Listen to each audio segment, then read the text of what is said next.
The person who controls your life more than any other, perhaps even more than your spouse or partner if you have one, is your boss.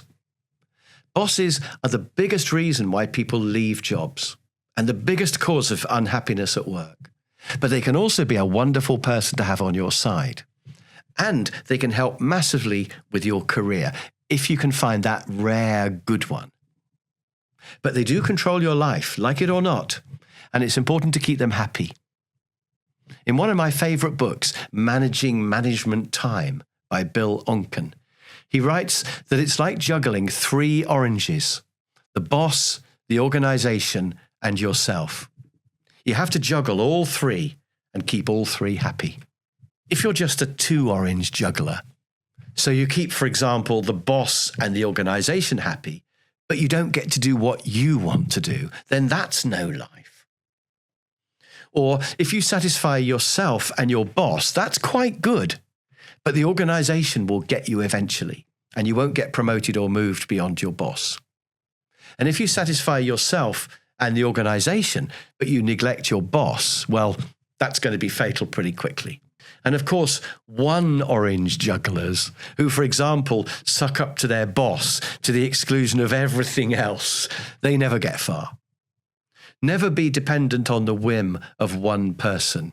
Your boss won't be there forever. You don't know if they genuinely do like you, whatever they say. And also, they usually don't want you to look better than them. And it's not in their interest for you to get promoted. So why would they want to develop you or help you with your career? So we must keep our boss happy, but also do everything else. Build great relationships with everyone else and try to enjoy our job and achieve visible personal results at the same time. So how do you keep your boss happy while also doing all the other stuff? Well, rule number 1 is no surprises, especially bad surprises. Bosses do not like bad surprises.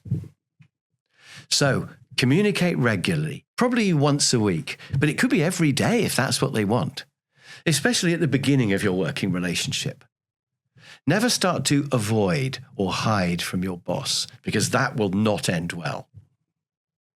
Find out their favorite mode of communication. Do they prefer a quick face-to-face meeting, or an email update, or a phone or Zoom call? And what's the best time of day and day of the week for them? Do they like a quick Monday morning meeting or a Friday afternoon update?